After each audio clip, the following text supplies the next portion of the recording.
El pasado 15 de marzo se cumplió un aniversario, desgraciadamente, para la familia Carlos Menem, de la muerte de Carlitos Menem Jr. y una búsqueda de la verdad de una tragedia que conmocionó al país, que continúa para parte de sus familiares. Y vamos a hablar con el autor del libro Junior, Vida y Muerte, de Carlos Saúl Menem Hijo. Él es nacido en los Estados Unidos, vive en la Argentina desde muchos años atrás. Tras 20 años de trabajar en los principales medios del país, La Nación, Clarín, Noticias, el periodista de Buenos Aires, ha además escrito varios libros sobre Gilda, por ejemplo, y en este caso uno que viene a sacudir un poco la actualidad de este caso para muchos irresuelto de la muerte de Carlos Saúl Menem Hijo.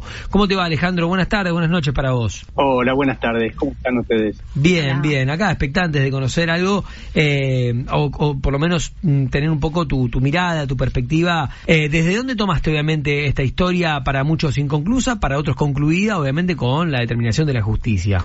La historia no tiene ningún misterio más. Esto no... Seguir pensando que es un misterio y que hay alguna clase de mano negra es de una ignorancia absoluta. Hace 30 años que ocurrió esto, y en 30 años no apareció absolutamente ninguna prueba que lleve el agua para el molino de la teoría conspirativa. Así que esto lo digo con toda claridad y de entrada y agradezco la pregunta, ¿no? Y el interés que sigue despertando el tema, pero la sociedad necesita un poco de tranquilidad y de noticias verdaderas, ¿no? El periodismo, yo creo que tiene que poder decir la verdad siempre, incluso cuando no es entretenida para el morbo de la gente. Obviamente en el libro, si bien seguís el expediente que llega obviamente a este juez federal de San Nicolás, Carlos Villafuerte de Russo, que de hecho se ha alejado, o no sé si es una persona muy presta a dar declaraciones, entiendo que no, sobre todo por lo que muchos también han dicho. No es como vos decís, Sí. Yo he hablado muchísimas veces con él, es un hombre muy abierto a dar explicaciones, al contrario, lo entrevistan muy pocas veces. ¿Y por qué crees que pasa eso, por ejemplo? De verdad, Sí. No te lo digo porque estaba viendo el especial que hizo Clarín para obviamente este aniversario, y mencionaban justamente una suerte de silencio, no sé si lo viste, está muy bien editado, muy bien confeccionado ese archivo que muestra el diario Clarín, donde entre versiones también habla, obviamente, y apoya un poco esto de una suerte de misterio, de que sigue sobreviviendo eso, que incluso para la madre del difunto sigue poco esclarecido, sobre todo cuando su expareja, Carlos Menem, también sacude un poco con aquella versión de que había sido Hezbollah y que estuvo detrás del atentado en el 2016, no hace mucho tiempo atrás. Digo, siempre sobrevoló esa situación de novelesco final de este joven, y mencionaban justamente que algunos protagonistas de la historia, también dice que algunos testimonios o testigos murieron al poco tiempo sospechosamente. Hay una situación de aportes que genera un poco más de misterio en la causa, y por eso mismo te preguntaba lo del juez. El comentario que vos estás haciendo, sí, me parece, con todo respeto, que es un poco sesgado. El juez reconoce que hay un sentir popular en la gente que se inclina hacia esta hipótesis o fantasía colectiva. Él lo llama folclore. No sé por qué eligió esa palabra, pero reconoce que la gente tiene un sentir. Pero ese sentir no condice con la verdad del hecho. Mira, el otro día, ayer, sin ir más lejos, hablaba con una periodista que me hizo una nota por este mismo tema, Silvia Mercado, en Buenos Aires, para todo el país, ¿no es cierto? Sí. Y yo le decía a ella lo mismo que me gustaría repetir acá. Dale. Yo me dedico al periodismo hace muchos años, a la literatura hace muchos años. Quiero mucho a Rosario en particular, porque en Rosario publiqué mi primer novela, en Beatriz Viterbo, y hay una enorme diferencia entre el periodismo y la literatura. El periodismo tiene una función social que cumplir, que es la de contar lo que pasó, los hechos. La literatura cuenta lo que podría haber pasado, lo que hubiera pasado sí. Entonces, cuando uno, y yo que ejerzo los dos trabajos, hace tanto tiempo, digo, En este caso en particular, una cosa es lo que pasó. Y yo creo que los periodistas, o incluso los literatos cuando hacemos periodismo, tenemos que ser nobles ante este oficio, para no confundir a la gente. ¿Sabes por qué lo digo? Porque pasaron 30 años. El otro día un periodista me escribía, no voy a decir el nombre, no viene al caso, pero por privado me decía que volvía a sostener exactamente la misma explicación o las mismas 2 campanas que vos estás manifestando, ¿no? Sí. Y él me decía, es que yo tengo la obligación de dar las 2 versiones. Y entonces yo pienso, ok, eso podés decirlo al año que ocurre algo, a los 5 años, a los 10, pero 30 años después, cuando verdaderamente no hay nada, no hay ninguna prueba verificable, no hay ningún hecho comprobado que avance, y donde por el contrario hay una cantidad enorme de situaciones que han interferido con la justicia y en las que la justicia, que tiene tantos errores, en este caso en particular, trabajó tan limpiamente, con tanta disciplina y con tanto acatamiento a todo lo que la querella, como dicen ellos, o sea, la familia, ¿no? Pensaba o quería saber o volvía a preguntar, y entonces volvieron a exhumar el cuerpo de Carlitos Menem cuando sospechaban o presumían que no era el que estaba enterrado, y 2 veces lo exhumaron a los restos de Carlitos Menem Jr., y las 2 veces dio que era todos los restos óseos eran de él, o que había testigos muertos, cuando ninguno de esos testigos, que ni siquiera eran testigos, o sea, eran personas, ¿no?, supuestamente consideradas testigos, fueron falleciendo en distintas circunstancias a lo largo del tiempo, empezando por el primero, ¿no?, que era un señor, vivía en situación de calle en el Maizal, Epifanio Siri, ahí en San Nicolás, en Ramallo, perdón, ahí cerca de donde viven ustedes, y lo atropelló un vecino de San Nicolás, que no huyó para nada, que enseguida fue y prestó declaración, y estaba desesperado el muchacho porque había atropellado a un viejito que iba cruzando con más alcohol en sangre de lo que te puedas imaginar. Sí. Y entonces,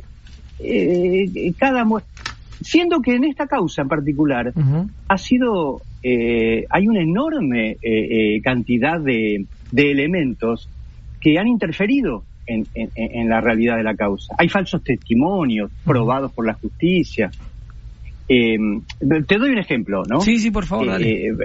Para que se tome noción, ¿no?, con serenidad y con sentido común de la verdad de los hechos. Había ayer lo comentaba en la radio también, había un conductor de media distancia, sí, que declaró inicialmente que él había detenido su micro y había entrevisto entre las chapas, las piernas de una mujer. Claro, esa era una versión. Sí, sí. Era era la hipótesis inicial, que le pusieron a Zulema también en la cabeza, porque ahora voy a decir algo con respecto a esto, cómo han surgido estas cosas. ¿Y qué hizo el juez? Lo que haría cualquiera con 2 dedos de frente, fue a mirar el tacómetro de ese micro, y vieron que jamás se había detenido en la ruta. Jamás. Ese conductor, si mal no recuerdo, Bracer se llama, tuvo después una causa por falso testimonio. Claro. Y hay media docena ahí en Rosario, por motivos jurisdiccionales. Sí, sí. Ahora, Alejandro, que nos atiende muy amablemente, es Alejandro Margulis, autor del libro Junior, Vida y Muerte de Carlos Saúl Menem, una investigación periodística que sigue paso a paso este polémico expediente que ha tenido una gran dosis de folclore o de mito urbano alrededor de la muerte del hijo en ese momento del presidente Carlos Saúl Menem. Y yo me quedo con Yoma porque yo era muy chiquito cuando ocurre esto acá en en la mesa incluso los chicos no habían ni nacido, 30 años atrás, veíamos lo más peliculoso de una tele de los 90 que era infernal, con un presupuesto bárbaro, llegaron en 2 segundos, transmitían en vivo, me acuerdo mucho de esas imágenes, todo muy peliculoso también de alguna manera. La parte seria, por ejemplo, que otorga esta investigación periodística que da respuesta a este enigma para muchos, siempre de alguna forma sentíamos, o sentí yo personalmente, y lo hago referencial, autorreferencial, que a Zulema Yoma la habían callado, que no la dejaban hablar, se la escuchaba y se la veía siempre sufriente, doliente, la pérdida de un hijo, ni hablar, se subía a versiones, a rumores, y siempre como que se la veía sola en todo esto. Después ocurrió lo de Carlos Saúl Menem, que le reconoce justamente que lo asesinaron a su hijo, y digo, hoy en día, por ejemplo, ¿qué dice Zulema Yoma de esta situación, que es un accidente que está comprobado por la justicia? Zulema sigue y yo creo que va a seguir pensando que no va a aceptar nunca que fue un accidente. Creo que además Zulema está rodeada por una serie de inescrupulosos que contratados por ella, abogados particularmente, que le van dando letra e inventando situaciones para extender en el tiempo y seguir cobrando sus honorarios para representarla y hacerla atizar esta fantasía que ella tiene, esta esperanza extraña de que su hijo fue víctima de algún asesinato, cuando la triste situación es que él murió casi por mano propia, en el sentido de que iba volando mal, volando bajo. Esto está comprobado. A 11 metros iba volando, 11 metros. ¿Saben lo que son 11 metros? Es un primer piso, segundo piso, a la altura de los postes. Pero durante kilómetros vino volando así, ¿Y se sabe por qué? Vino volando de 200 metros reglamentarios, Alejandro, y bajó. Perdón, porque viste que también hay una versión, perdón que te lleva a este campo del misterio incluso, sobre todo cuando estaba apoyado en una investigación científica, periodística, judicial. Se había dicho en su momento que estaban siguiendo a vuelo bajo un auto donde iba una chica. Otra vez más, obviamente, agrandando ese vínculo. Sí, lo creo. Eso lo creo yo. ¿Podés contarlo? A ver, ¿podés relatarlo? Lo creo porque no tiene nada o sea, sí, efectivamente hay un misterio allí, hay suposiciones, y al contrario, ese auto explicaría por qué él iba volando así, a esa altura. Presumiblemente, yo siempre sospeché que en ese auto iban, y no lo pude comprobar, me imaginé siempre que iba una chica, una modelo, que de hecho siempre creí saber quién era, desapareció del mapa de esos años, por lo que si es la persona que yo creo vive en este momento en Miami. ¿Pudiste hablar? No, porque se fue, se borró de la escena pública hace muchos años. Y es probable que Carlitos, por su personalidad, haya ido siguiendo ese recorrido, y que justamente por eso se dio el palazo, ¿no? Porque él era de hacer esas cosas. Cuando salía con María Vázquez, en esa época no había celulares, pero sí había teléfonos móviles, y de golpe le sonaba a María Vázquez, que vivía en un departamento, y él decía: asomate al balcón a 8 pisos de altura, y estaba Carlitos en su helicóptero saludándola al lado del balcón, ¿no? O viajaban por el Tigre, y volaba tan bajo para divertirse, para con las aspas del helicóptero levantar el agua y que se mojaran los muchachos que iban remando. De travieso, vamos a decir. Pero toda travesura, en un momento dado, pones en riesgo tu vida. Y en otro momento dado, los riesgos se te cobran.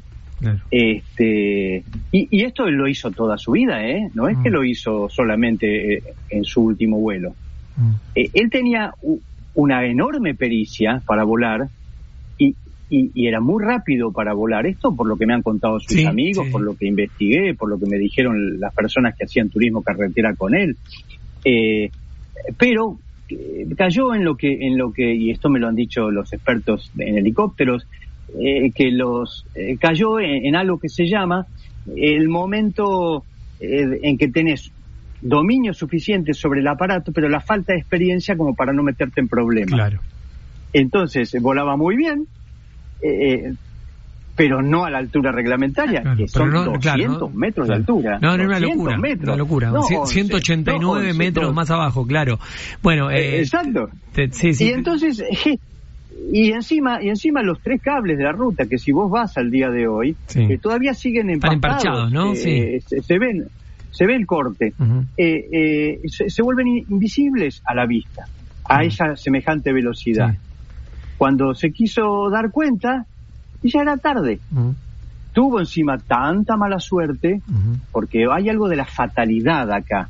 Y esto lo digo hasta de un punto de vista religioso, emocional, pero sobre todo hasta con cierta... la fatalidad, y bueno, quienes sean religiosos me van a poder entender, sin serlo yo, pero yo entiendo mucho y respeto las creencias. Hay algo del designio, ¿no es cierto?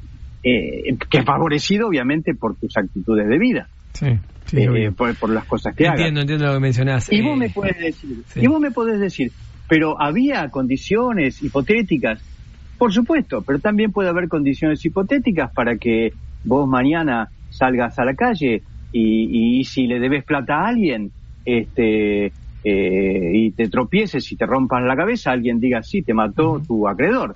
O sea, puede haber condiciones hipotéticas, pero esto es el terreno de la especulación. Sí, por eso de la fantasía literaria, de la leyenda incluso. Alejandro, perdón, no quiero dejar que mis compañeros también te puedan preguntar. María o Fede, ¿quién iba a preguntar, por favor?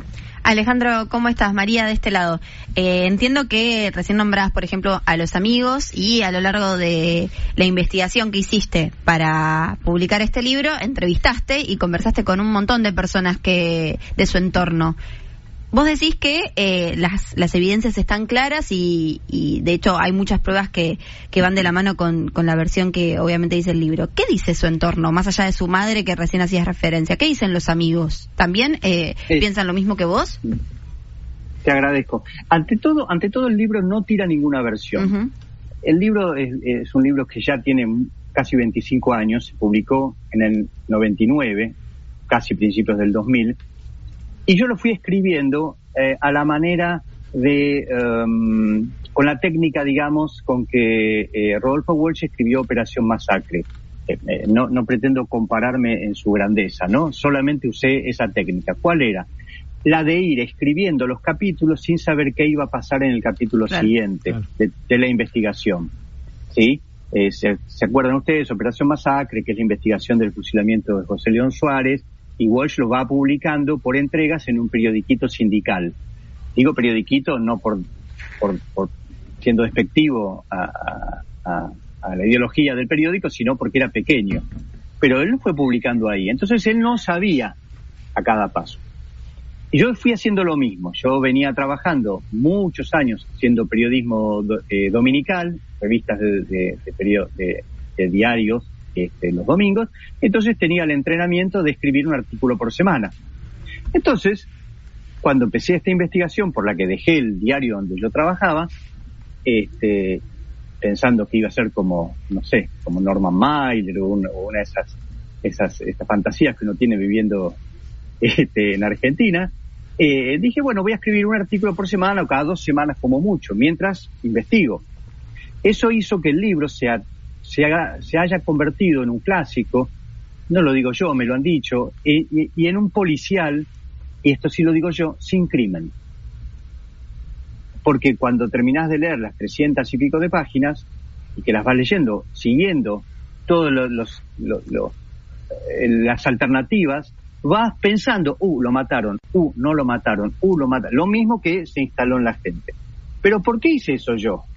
no porque creyera que esa era la mejor manera de llegar a la verdad, o en parte sí, pero sobre todo porque quería ser fiel a los hechos que yo iba encontrando y hasta poner por escrito mis propias incertidumbres y dudas, ¿no? Aunque no hay primera persona, yo no soy protagonista de ese libro, y no hay nada inventado, solo que la realidad era muy, muy entretenida de contar, muy intrigante. Y tu pregunta de los amigos viene perfecto, porque fue lo que después de un año, yo estuve 2 años trabajando con este libro, entre que investigaba, escribía y después editaba, ¿no? Es decir, corregía lo que había escrito. Casi al calor de lo que había pasado. Pensá que yo empecé a fines del 97 y lo entregué a la editorial a mediados del 99, o sea, 2 años después, ¿no? Que por ahí debo tener el anillado todavía, lo guardo con cariño. Y entonces yo venía investigando, iba accediendo con mis fuentes a tramos del expediente, a testimonios, a testigos que habían declarado, los iba a entrevistar, cotejaba lo que habían dicho en el expediente para que me lo contaran a mí de vuelta. La gente, cuando habla con un periodista, habla de un modo distinto que ante el juez, y eso sí es bueno, es importante porque vos podés corroborar si lo que te están diciendo fue cierto lo que está en la causa o no, si te dicen algo más, y todo iba andando. En un momento dado, algo me estaba faltando en esta investigación, y era conocer más sobre quién era él. Claro. ¿Quién fue Carlitos Menem Jr.? Porque yo no lo conocía en persona. Entonces viajé a La Rioja. Me subí a un micro con los capítulos que ya tenía escritos, impresos, y me fui a La Rioja a hablar con sus amigos de la infancia, a hablar con su maestra, con el obstetra que lo trajo a la vida, y hablando con sus amigos en La Rioja, uno de ellos, que no viene al caso ahora quién, pero uno de ellos, y está publicado en la historia, en el libro, me dice: cuando nosotros escuchamos lo del helicóptero, dijimos, al final se la dio. Claro. La encontró.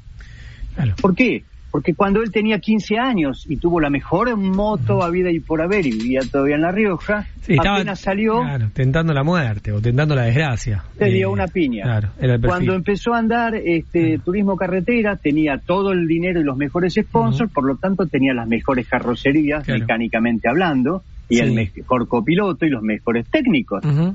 Y iba un poco más. Claro. Alejandro... Y era buen piloto. Y entonces vos decís, te da, me partía el alma pensar, ¿no? De él. Que era, su lema, me acuerdo, se había enojado conmigo y estaba consternada cuando yo salí a hablar públicamente de esto, cuando publiqué el libro, y me decía, pero sí ni lo conoció.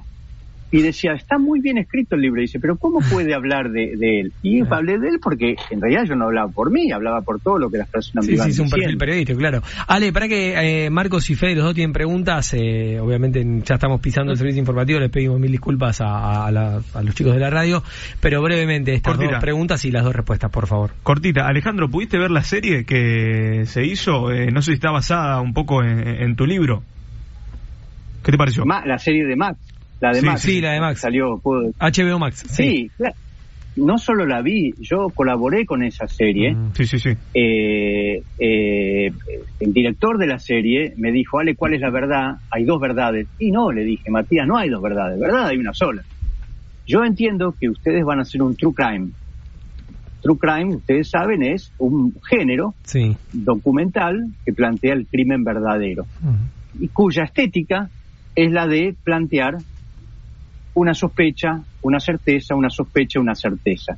Y eso es lo que le hace que puedas ver 4 capítulos de algo. Totalmente. Es adictivo, claro. Con un nivel de profesionalismo absoluto. Claro. Y han puesto, afortunadamente, materiales que yo les di, que son exclusivos y que no se difunden. Por ejemplo, las fotos del rotor del helicóptero partido al medio, donde se ve claramente cómo los cables lo cortaron por la mitad, ¿no? Y lo han dicho. Lo que pasa es que lo dicen en la mitad del fárrago de todo. Claro. Y me ha pasado de hablar con gente donde el que quería pensar en el atentado sigue pensando en el atentado. Totalmente. Y el que, sí. Esa es la propia verdad, claro. Viste, pero esto hace... Es un sesgo, como decías antes. Es un sesgo. Sí. La gente no quiere cambiar de opinión. Esa es mi impresión. La gente quiere ver algo, y más estos documentales que, insisto, está súper bien hecho. Pero no era, yo le decía a la gente de la productora, pero ¿por qué no hacen el documental contando todas las intrigas falsas, todas las intromisiones que hubo a la justicia? Les aseguro, disculpen, no me acuerdo sus nombres, pero les aseguro que sería un volumen fascinante, sería como leer la trama de una confusión colectiva, pero no por culpa de la gente, sino porque hay gente muy inteligente que fue montando cosas sospechosas. Primero para sacarle plata a Zulema. A ver, vamos a decir las cosas como son. Y a Zulema le han sacado un montón de dinero. Encima la mujer tiene mucha plata. Y entonces van y son caranchos, como se dice en el mundillo. Claro. Y bueno, y entonces le van a decir, bueno, sí. Entonces, apareció esto, claro, que pidió ella ahora, hace 8 meses, fue su última intervención en la causa. ¿Qué pidió? Hace 8 meses. Al juez le pidió que organice una junta con todos los peritos que históricamente han hecho algo con respecto a la causa. En 30 años. ¿Sabes lo que es juntar a cientos de peritos, los que estuvieron en las autopsias? Todos quiere ella. El juez le dijo que no, para ver si tenían alguna sospecha más o algo más que pudieran aportar. Bien, Alejandro, la causa ahora, quizás me anticipo a una próxima pregunta, ¿en qué estado está? Eso te iba a preguntar, para el cierre. Supuse que muy bien, me anticipé, pero como sé que tienen poco tiempo, bueno, quizás no digo nada, pregúntame y después digo. No. Sí, nos estás haciendo lo del True Crime, nos estás moviendo toda la estantería como para que quedemos claro, un gancho para el próximo capítulo. Pero para pensar, ¿no? No, yo te iba a dos cosas. Por ustedes. Dame a la una. Gente le digo. Sí, dame una. No, el juicio. Contanos vos esta última. Ay, se fue el sonido. No, estamos acá, dale, te escuchamos. ¿En qué estado está justamente la causa? En el año 98 el juez la archivó. Años después, Zulema consiguió interesar a la Comisión Interamericana de Derechos Humanos, la CIDH, y la CID, que no tiene injerencia directa, recomendó, pero sí margen de presión, al Estado argentino que verifique. Entonces reabrieron la causa para ver qué nuevas pruebas aparecían. Aparecieron nuevas pericias más que pruebas, ¿no? Volvieron a revisar el ADN, volvieron el equipo argentino de antropología forense, que nadie puede dudar de su honestidad. Totalmente. Dijo, sí, los restos óseos son de Carlos Menem Jr. Volvió a llevar lo único que había, que eran esos famosos supuestos agujeros de bala de una chapa. Claro. Los verificaron con tecnología de última generación en el CONICET de Tucumán.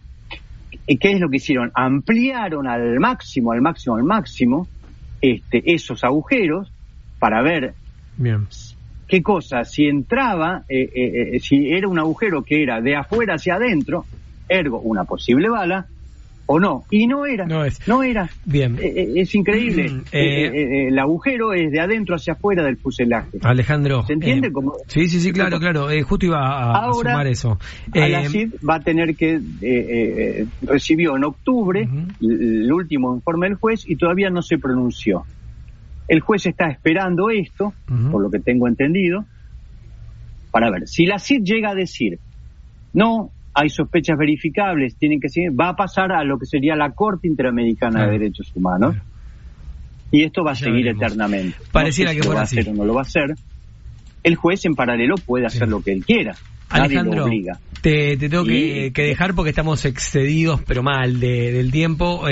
Por último, obviamente, sumar que hace unos minutos atrás Zulemita también subió una imagen en las redes sociales recordando a su hermano y obviamente agrandando, digamos, esto que vos mencionabas como la teoría del asesinato que ellos tienen, que tiene Yoma, Zulema y Zulemita, y continúan con un epígrafe justamente en esa publicación donde hablan justamente por un pedido de justicia en esta causa que se cumple 30 años de la muerte de Carlitos Menem Jr. Alejandro, muchas gracias. Y recomendamos a todos a acercarse a Junior, Vida y Muerte de Carlos Saúl Menem, o por ejemplo, si les interesa la historia, también adentrarse un poco más en lo prolífico que es la carrera de este periodista y escritor argentino. Alejandro, un abrazo grande. Muchísimas gracias. Espero haberles respondido lo que me preguntaban y bueno, sin dudas. Y ojalá llegue en algún momento paz para las personas más cercanas. Ojalá que así sea. Gracias, te mandamos un abrazo.